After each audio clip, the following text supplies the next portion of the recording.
All right, your website is your storefront. We talked about that. You want it to be clean, well lit. Think about your own stores, and we've been in some of your places. Versus outdated or cluttered. Signage is essentially branding. It's essentially telling people what to do next. We have window displays that would represent almost like the homepage visuals on your website. And your open sign on the website would be your strong call to actions. What do people do next? So the goal is for someone to come in, stay a while, and take action. This is a crazy stat.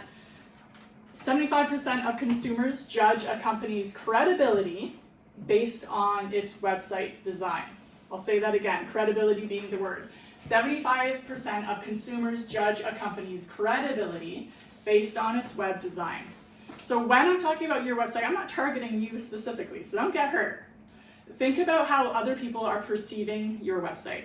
The problem when we do our own things is I know my business so well that I can't see it from an outsider's view. I just know it too well. I know everything I offer. You could study for 100 years, I'll still know my business better than you. Same with you guys. You know your business the best. So when you go on your website, when you use your lingo or whatever you're doing, your pictures, you understand why you're doing it, but does everybody else?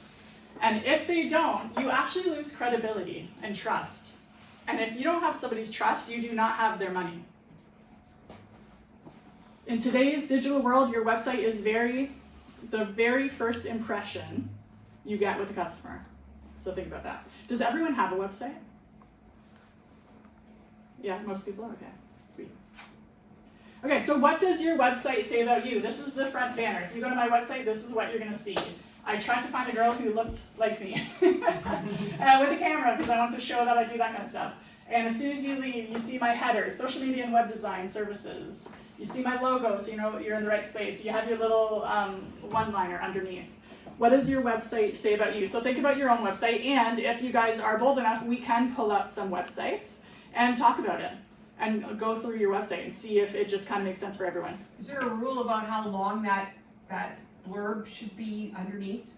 Underneath, there's just visual rules, and our graphic designer could probably talk more about that, but like you want to land and see what it's about. If you're reading a whole paragraph, you're losing people already, right? You can have, when you scroll down, you can have more information and a lot more content, but this is a quick look. As soon as you land on social media web design, I would bet a lot of people don't even read this. Yeah, maybe not, huh? But Google does, and we're going to talk about that later. Okay, so what makes a bad website? I Googled bad websites, and this came up, and it really, it hurt my heart. It did something to me. I don't like it. I hate everything about this website. It's crazy. It's chaotic. And I didn't know even what to do next. So what did I do? I pressed back. I was like, I got to get out of here. This is horrible. This is a horrible website. And I didn't want to pick on anyone from our area. So I randomly picked this guy. Wow. But it's a bad website for many reasons. So let's talk about what makes a bad website. So poor user experience. User experience is exactly what it sounds like. It's what your customers are feeling and doing in your store. And this, again, it can be more than just the web. It's how they walk around your store, how they feel when they're sitting across from you when you're explaining things. We're going to obviously use it in a digital sense.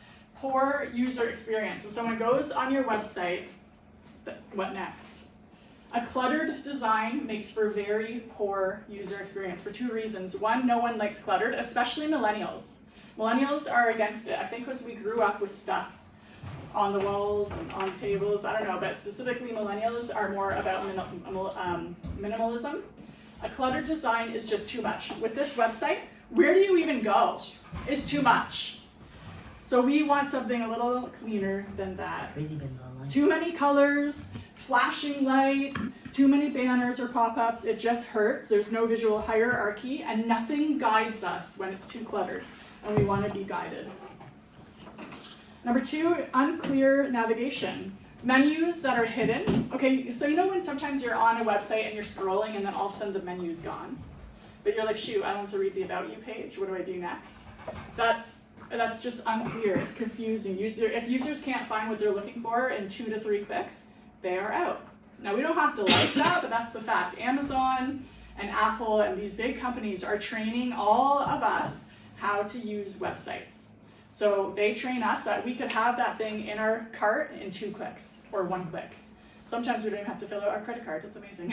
So we need to be user-centered, user-focused, user-first for that kind of stuff. So we have to be very clear. Number 3, unintuitive layout. So sometimes, again, because we're on, how many websites do you visit a day? Like, I swear I do at least a dozen. And everything's the same. You always have your logo in the top left corner. You always have the contact in the top right. You usually have your menu on the very top. When that layout changes, it confuses people.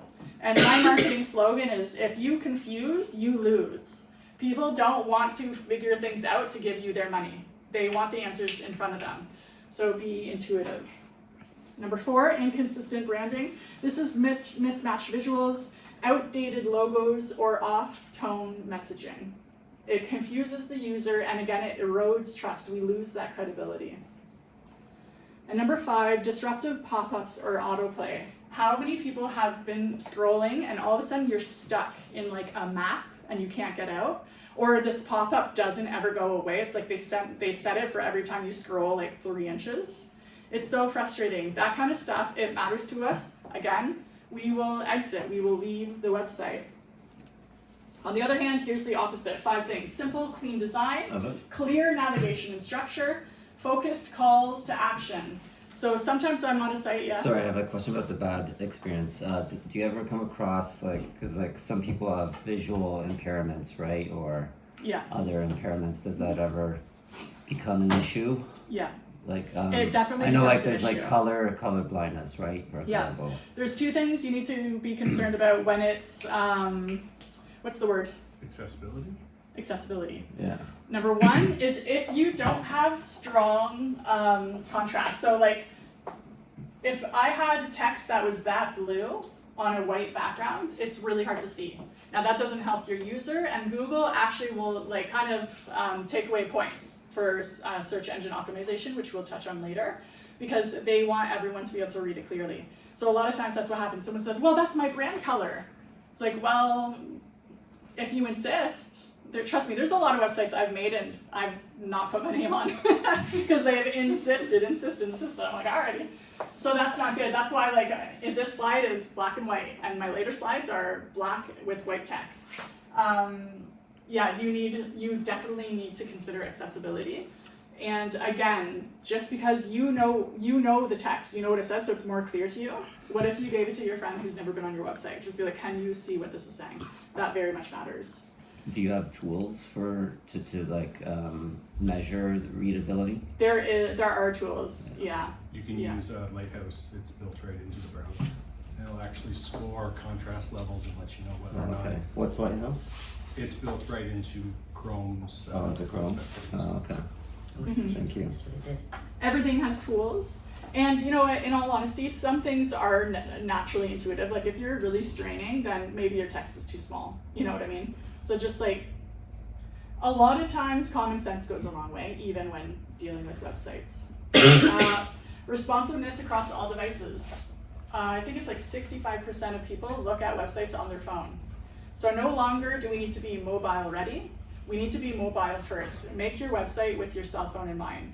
Because, I don't want to say this in front of a government worker or anything, but when people are at their desk and we're at work, they will go on different websites, but everyone else is using their phones. So website, like desktop visits go up during the 9 to 5 hours, and phones for everything else. So check that, keep that in mind. And fast and smooth interactions. I like a nice fade in. Too much is too much. Sure. What about, you know how they change the websites now, so you scroll and scroll and scroll and scroll and stuff keeps coming up, and Yeah. do you prefer that? No, so there's a balance between never-ending content and what you need. And so landing pages are kind of a different beast in a sense, because landing pages are specific to one like service. So like coaches have landing pages a lot of times. Hey, here's why you need my service. They'll have like a video being like, you're a woman, you're struggling with your faith, do this program with me. The problem I see on a lot of pages like that is they just go forever, and I'm like, I'm out. I got things to do. I just can't read all of this. But you also need the content for the person reading. You need the content for Google. Google reads every word of your website. Google needs to know what exactly you offer. So when someone says, I need a coach, you come up. So there's a balance. But yeah, for me, I'm not spending more than 2 minutes. No, 2 minutes is way too long. I'm not reading for 60 seconds. That's crazy talk.